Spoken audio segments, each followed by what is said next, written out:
So you find yourself in a high-stakes poker game, heads-up poker game. You have the choice of your opponent, and there's 4 choices. So 1, Joe Biden. 2, Donald Trump. Okay. 3, Barack Obama. And 4, Kamala Harris. They all have the same fundamental poker foundation, basic poker understanding. Okay. And they each have been given 2 weeks to prepare. So I'd like to start with our Canadian friend on the other side of the border to give his perspective first. Tom, who would you most like to play? I think there's a pretty big gap between number 1 and number 2.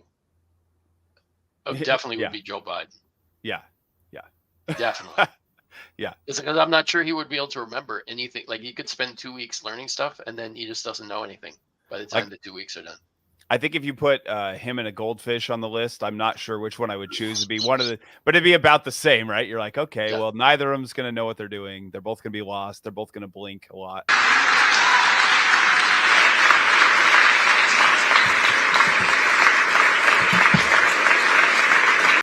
And by the end of the match, one of them might be dead. Well, yeah, it was tougher for me. I thought, well, okay, could I play Biden at around 11:30 p.m.? Yeah, do an all-nighter. Can we start the match at 11:30? But, he also would just maybe fold everything. Personally, if I had my money on the line, probably go with Trump. Now, why is that? You got to explain why. Well, it was a hard between him and Biden, but I think with Trump, he's very aggressive. North Korea best not make any more threats to the United States. They will be met with fire and fury like the world has never seen. Which is actually not bad for poker. It's actually a good trait to have for poker. Yeah. But knowing how much stimuli he takes in and how he kind of moves around, would he have the patience? Sitting across from me for hours, would he have the patience to get away from some of the hands? I think I could I think if we're playing deep stack high stakes, I think I want him because I think I could stack him. And then I think he'll make a misstep. He's the richest guy. With my money means the least to him. What's that? The money means the least to him. Exactly. And I think he's comfortable with risk. And of course he might put me in some tough spots, but I think I can just wait him out. In my opinion, you're laying out all the reasons that he's going to be a tough opponent. Yeah, I think you moved him one spot down on my list, actually. I think he'll play way too many hands. I think he'll play way too many hands. But your heads up, you're supposed to. Yeah. That's the worst case scenario is someone who's aggressive and fearless. That's true. He does. Yeah, that's true. He does. It's good for him to play more hands and heads up, but I think he'll play too many hands, lots of hands, and I think he'll hold on to hands. And I think the one-on-one nature over hours, I think I can get him. I think I can do it. I'll be kind of fold, and then pow. Yeah, but if you're playing heads up, taking a fold approach it's really tough. You're probably going to be losing. You guys are both very good at being extremely patient at a 9-ring game. And I think it pays you a lot of money, but heads up, that's not the same asset that it is in a nine-handed game. True. That's true. I think you're underestimating the value of that aggression in a heads up match. Because if you ever watch, I don't know if you watch heads up, but if you watch guys play heads up, I watch them and I go, wow, that was aggressive. I don't like the looks of this. Might be a card that Guerrero wants to represent. A card that perhaps, wow. Oh, man. All in. Bendinelli calls it's over. Oh, my goodness. No time banks. 5, 4. No. Bendinelli is out of time. That's a fold. Doesn't matter what the cards are. Oh no. Jimmy bluffs. Guerrero wants to show so bad and does show his entire rail, and now flipping the hand Oh, over. man. Oh no. Oh my gosh. Jimmy Guerrero snatching away. But they have to, because the value of getting your opponent to fold and like fighting over all these pots, most players don't have a hand most of the time. So it's so hard. You have to defend a lot, but then that puts you in terrible spots where your opponent's polarized, you're capped, and you know it, and you just have to hope you're right and make a lot of good decisions. And like, I feel like it's way harder to be the capped player than it is to be the polarized player. So I think I in my opinion, everything you just said makes it the reason I'm going to have to agree with Tom. I think you made him into a scarier opponent. You convinced me he's a scarier opponent than I was going to say. For me, you flipped him with one of the others. Yeah. So I made a case. I made a case for him being a tougher opponent. It's true. There's some qualities that would be good, but I think to me, it's like the big thing is just like over time. I think I would. I mean, and me with my friends, we would play heads-up tournaments and online heads-up and lots of hands, and like it's a different set. But I feel, but with Biden, definitely those were my top two, right? So let's go into number twos. So I just really quick on the number one, like you would prefer the guy who is like aggressive, making moves, putting you in tough spots over the guy that like isn't sure what his first name is. Making sure that we're able to make every single solitary person eligible for what I've been able to do with the with the COVID. Excuse me, with dealing with everything we have to do with. Look, if we finally beat Medicare. I mean, it's hard. I don't know that you can convince me. He's still president. Maybe. He's still president. Maybe. He's still president. But Okay. yes, if I get him around midnight and I get a 4-hour session, that's what I was telling Jennifer. Like, I think he might have to be number one if I can get him at midnight, because I feel pretty good about my chances as we get later in the day. So unfortunately, that's true. So it's like, So that, I mean, it's tough. It's a tough one, and and Trump is competitive. He's competitive, right? Sure, he so, is. Yeah. Beautiful. Right at the flag. That's that's awesome. Great shot. So you have that, Yeah. as well. But yeah, anyway, so I didn't really know who's going to be. I kind of put him back 1 and 2, but I'm going to stay with it. I'm going to say Trump number 1, Biden number 2 for me. Okay. Go ahead, Tom. Oh, you want me to go? Yeah, number 2. I also don't think this one is. The last two I think are pretty close. Yep. But I'm going to say Kamala Harris. Yep, I'm going to agree. And the with reason you why I would 100%. pick her is because she's very expressive. Okay. I don't know how bright she is.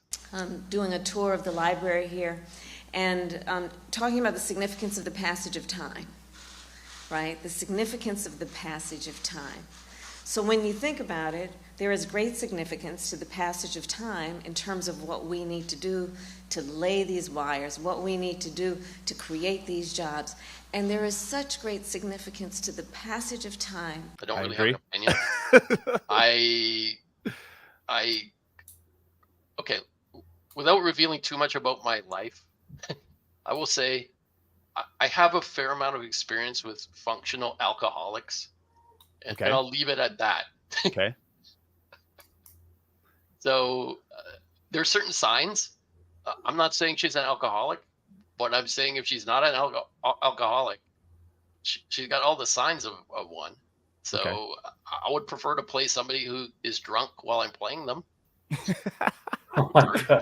But also, I think she's very expressive.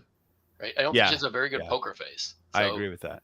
And so, especially heads up, like, again, I don't know how good my poker face is, but I mean, if somebody is, is doing whatever, like, I don't think I think she's way better than Biden as a I would agree. be a scarier opponent.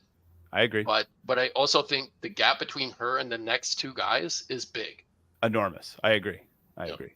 Yeah, I'm gonna say like I don't know. I don't think much of the public has like followed her speeches, but if you've listened to the woman speak, it is like it. Yeah. I mean, watching Biden speak is like is painful because he's so compromised or whatever you want to call it. Right. But watching her speak, did you guys see when she spoke to all the people about the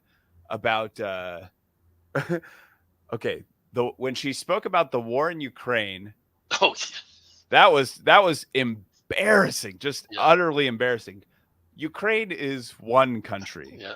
Russia is another country. Yeah. The king is a card. The jack is another card. The king is a bigger card than the jack. Yeah. So if we have a king in our hand, that's better than we have a jack in our hand. It's like, well, when she did the space is all around us to a bunch of the space for. I think most people don't realize who she is just because she's kind of been hidden in the back. Yeah. But I think as she's been given a bunch of like scripted speeches that she's doing right now. Right. I think the moment she gets in a debate, it's gonna kind of be that like, oh, maybe the emperor has no clothes. Or to your point, Tom, of like, she's maybe not as clever as she appears to be with scripts and crowds and all those things. Yeah. So. But yeah, to me, the first two, very easy. I would greatly prefer to play them. But the number next two, number 3 and 4, I think are so close. I'm excited to talk about those. Yeah. I agree. I think Jess, Obama's go probably ahead, smarter. And he's also younger, so he would be able to retain the information more. Okay. They're also both pretty rich. I mean, Obama's not Trump rich, but he's rich. So if we're playing for like, say, whatever, $20,000, it's nothing. Right. I think it's really close. Like, if you ask me this question tomorrow, you might get a different answer. So yeah, you kind of talked me into putting Trump last. Like I was really gonna do Biden, Harris, Trump, Obama. But I was too. That's hilarious. You actually kind of made me flip my vote. I think same here. I would choose Obama over Trump. Yep. But you could easily convince me that that's stupid and they should do it the other way. See, and I would say that like Obama, I don't care for most of the things Obama did in his presidency. He's extremely suave and composed.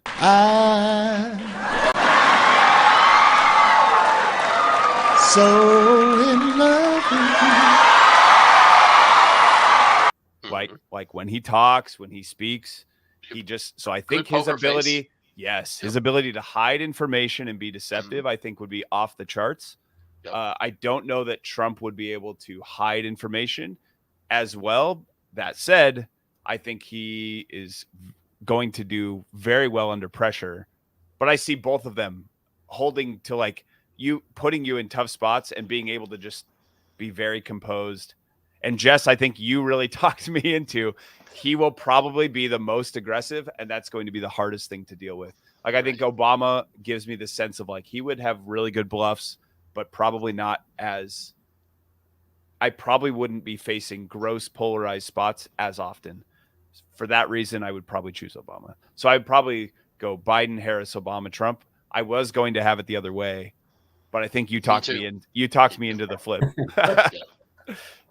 Yeah. No, definitely for me, Obama would be last. He's only like, how old is Obama now? I don't know without looking. 60, I would 60? guess. Yeah, that would be my guess. Yeah, he's like 60. And yeah, I think also we're giving them this 2-week training period. And I think, there's no way. I feel like Obama would be last. Well, it's possible he would learn the most. That's certainly absolutely possible. Yeah. I think. I would trust his. And I mean, I don't know. Trump is older. But I guess with the risk, I feel like, I just have to, it just has to be one spot, and he's going to be willing to take a lot of risks. Like you said, he's going to polarize a lot, but I think he's going to polarize. Like, I think there's going to be spots where I'm going to be, I just have to find I'm just thinking about doubling up. I guess that's the way I'm thinking in my head. Yeah, but you have to think for every time you double up, you also get wiped out, right? Right. So like you're more likely to lose your entire investment. But if it's if it's a significant part of my bankroll, there's really if it's 50% or greater, it's like I got one shot here. This is one buy-in here. Right. And I'm gonna take. I think I can find that spot. I mean, and if he takes me, it's like, oh man, I was wrong. But anyways, so that was the game. Interesting. Yeah, that was pretty fun. That was pretty funny though. Yeah, it was a good idea. We had the same order, but Jess convinced us both to change our order. The other way.